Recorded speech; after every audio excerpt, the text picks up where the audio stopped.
것이 당연하고도 자연스러운 세상을 꿈꿉니다. 그 세상을 여기 함께해 주신 모든 분들의 지혜를 모아서 같이 그 시작을 할 수 있었으면 좋겠다라고 생각을 하고요. 인천광역시 교육위원회 임준 의원님 함께하고 계십니다. 이 교수님의 자문이 없었으면 여기까지 걸음하기 어려웠을 것 같습니다.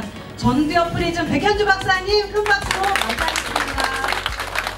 우리 교육청 사업 참여하고 있는 기관인 주식회사 힐링아트 심리상담소 이경은 대표님 함께하고 계십니다. 조세원 교사분 함께하고 계십니다. 감사합니다. 또 계신데 우리 권동영 선민아이들 세상 지원센터장님 함께하고 계십니다. 우리 느린학습자 시민의 홍세영 이사님이 오늘 토론자로 함께해주고 계십니다. 반갑습니다. 현장교사로 일하고 있습니다. 우리 황은혜 부지회장님 오셨습니다. 반갑습니다.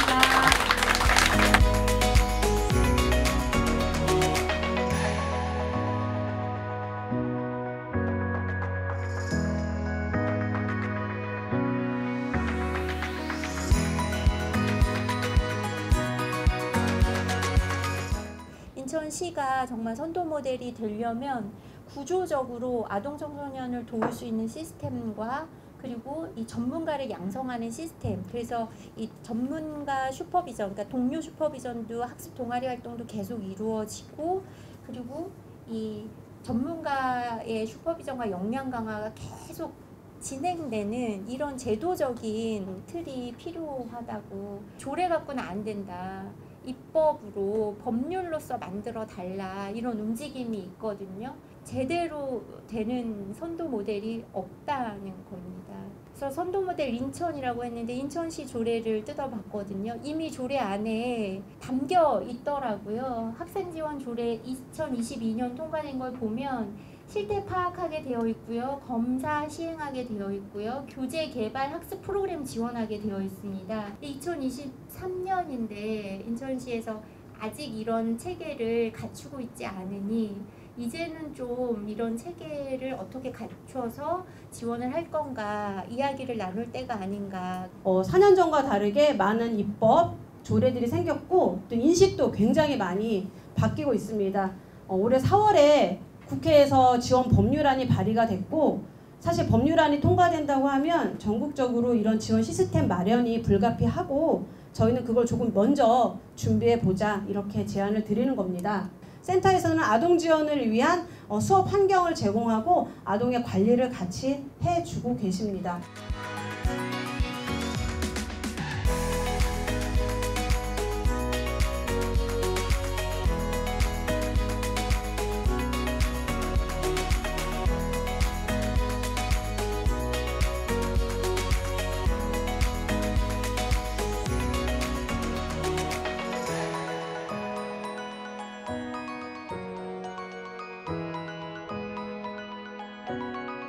먼저 고민해야 될 부분이 있습니다.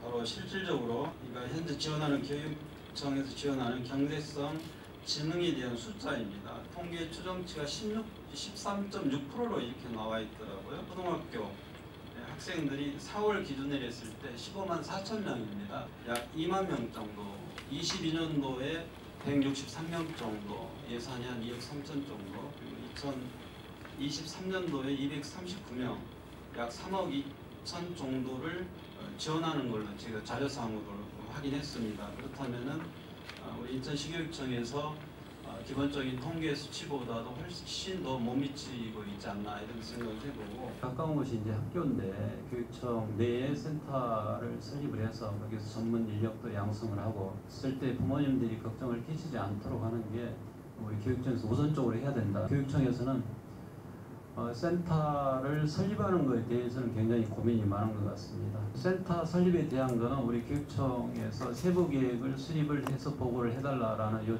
요구를 했기 때문에 아마 조만간 센터 설립에 대한 의견은 아마 저한테 들어올 것 같습니다. 토론을 계기로 해서 한 단계 업그레이드 되고 선도적인 우리 인천시가 될 수 있도록 저도 역할을 하겠다는 말씀 드리고 간략히 말씀 마치도록 하겠습니다.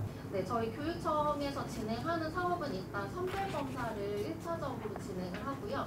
이 1차 선별도 학교 담임 선생님이랑 이제 학부모들이 이제 체크리스트를 통해서 선별을 해서 이 점수에 이제 고위험군으로 나왔을 경우에 이제 교육청에서 선별을 해서 그리고 뭐 다른 바우처나 이제 다른 교육청의 제도화에 들어가지 않았던 친구들을 우선으로 선별을 하고 있고요. 그 지원기관 같은 경우는 14곳이기는 하는데 그래서 저희 기관도 실은 어머니들이 80%는 너무 멀지만 제일 가까워서 왔다 이렇게 하세요. 1시간씩 걸려서 오세요. 이제 프로그램을 최대 30회기 더 이상 추가 지원은 되지 않고 작년 같은 경우는 저희가 첫 사업이었기 때문에 20회기를 지원을 하시고 추가 20회기까지 해서 총 40회기까지는 지원을 해주셨어요. 지금도 30회기인데 15주예요. 근데 4개월 안에 최대 30회기까지 지원하는 상황이고요.